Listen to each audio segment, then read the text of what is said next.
Hamil. Lanjutnya baru menyadari sesuatu. Keduanya baru teringat langsung mendelik berhadapan. Riz, anakku Riz. Aris tidak mendengar rintihan sahabatnya, ia hanya bergidik ngeri memandangi kepergian ibu hamil tersebut. Parah. Kak Mahya, sejak janin sudah diajarkan seni bela diri. Bukannya seni bela diri. Jar orang. Terus piye nasib anakku? Tawa Aris tidak bisa ditahan di atas penderitaan sahabatnya. Parah.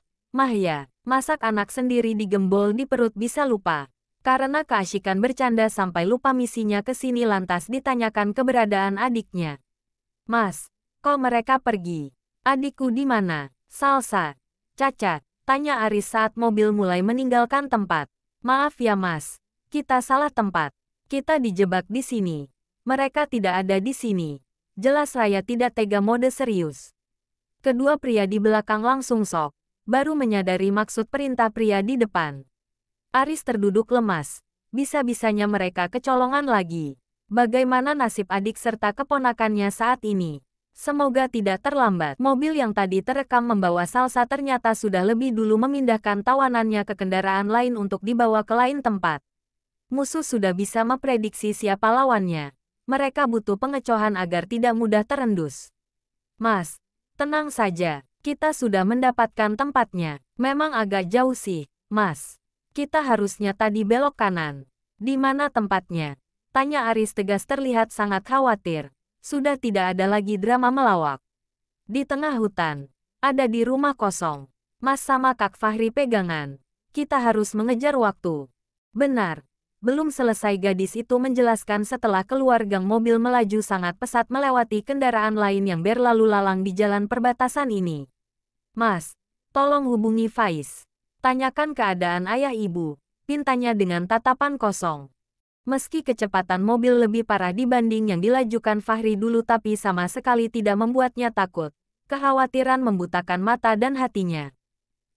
Di seberang sana di mana mobil yang ditumpangi Faiz dan mertua masih dengan kecepatan sama langsung memutar arah untuk kembali ke perempatan yang barusan dilewati. Loh, ada apa ini pak? Kok putar balik? Tanya bingung Faiz. Apa jangan-jangan yang membawanya ini pengkhianat ingin menyelakai mereka pula? Dia mulai antisipasi menjaga ketiga mertua yang masih terlihat berduka. Kita dikecoh. Mereka tidak ada di tempat sasaran. Gawai di tangan membuyarkan konsentrasi saat mendengarkan penjelasan Bang Togar, pria parubaya tersebut. Pak Hamdi, Pak Darmawan sama Bu Fani gimana? Baik, Kak. Salsa gimana? Sudah ketemu. Kita dikecoh. Riz. Salsa tidak ada di sini. Seperti halnya Aris. Faiz yang mendengar langsung menitikkan air mata lemas. Khawatir akan keadaan anak istrinya yang sekarang entah ada di mana. Bagaimana keadaannya? Apakah mereka baik-baik saja? Ada apa? Salsa sudah ketemu. Tanya Pak Hamdi yang duduk di depannya menguping mendengar kabar tidak mengenakan terhadap putri beliau. Beliau bertanya untuk memastikan jika apa yang didengar salah. Beliau sangat berharap begitu. Belum. Yah, tangis Bu Fani semakin pecah. Pak Hamdi hanya mengelus pundak istrinya dengan tatapan kosong.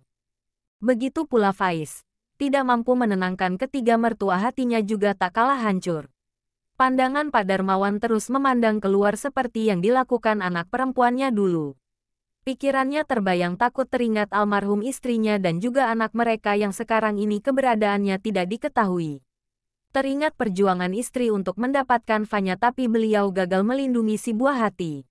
Kamu di mana, Van? Tanya beliau tak bertuan. Rombongan Mahya terlambat datang, adik serta keponakan tidak lagi ada di tempat, dari luar sudah terlihat sepi. Lantas ditelisik sekitar. Dilihat bongkahan kayu yang mengganjal, ada pula pecahan kaca tersusun asal. Hatinya berkata-kata, tidak mungkin ini dilakukan penjahat, atau jangan-jangan dua jendela kaca pecah. Sepertinya ada seseorang yang lebih dulu menolong mereka. Semoga saja. Kita berpencar. Perintah Mahya kemudian setelah mendapat laporan. Bang, ada genangan darah di sana dan juga jejak ban mobil. Salah satu anak buah Adi mendapat petunjuk yang mengerikan. Darah. Gumam pelan mereka semua, terutama mereka bertiga. Serempak mereka semua seketika lomba lari untuk mencapai TKP dengan pikiran yang entah kemana-mana. Tidak. Salsa. Aris lari panik, jangan sampai itu darah adiknya. Ia tidak kuat menerima itu. Badan lemas tak bertulang satu sandal keponakan tergeletak terkena bercak darah.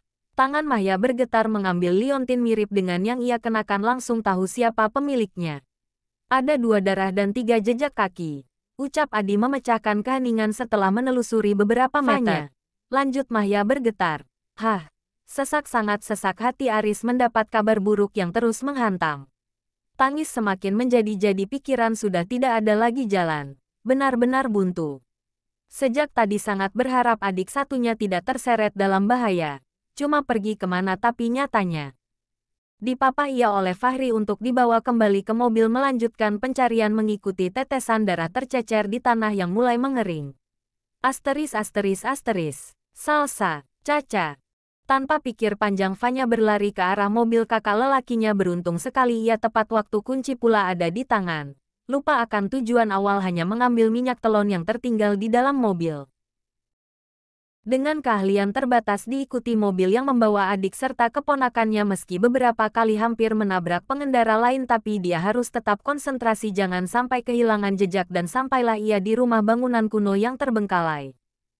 Ditepikan jauh mobil agar kedatangannya tidak diketahui. Dia berjalan mengendap-endap mengikuti rombongan penculik itu. Diintip dari balik jendela, tangan dan kaki Salsa diikat duduk di kursi sedangkan keponakannya berada di tangan ibu. Anaknya Faiz yang baru berusia 1 tahun setengah tersenyum melihat tantenya mengintip. Fanya panik memberi kode keponakan agar jangan memberitahu, tapi usahanya gagal, justru menunjuk ke arahnya. T. Dengan tergesa-gesa larilah ia terbirit-birit pelanjangan sampai menghasilkan suara sembunyi di balik rimbunan pohon jati yang dimana bawahnya banyak semak-semak belukar. Mantan istri Pak Darmawan dan mantan anak buah Faiz hanya menatap sekilas ke arah jari mungil menunjuk. Memastikan sekeliling aman, tidak ada yang mencurigakan, si kecil juga pandangannya mengarah ke jendela kaca di mana di atas sana ada foto pemilik rumah. Mereka mengira anak kecil itu menunjuk foto tersebut, jadi tidak lagi mencari tahu apakah ada yang janggal di luar sana. Setelah menunggu sekian menit keluarlah mereka. Karena tidak mau lagi repot mengurusi bayi mungil tersebut, dengan berat hati dilepaskan tali ikat tawanannya. Urus bayimu, awas sampai berusaha kabur. Aku tidak bisa menjamin kalian pulang dengan selamat. Ditinggalkan keduanya di dalam kamar yang terkunci. Fanya dengan bebas mengamati keadaan di dalam dan dengan mudahnya aksinya kepergok. Mbak Fanya.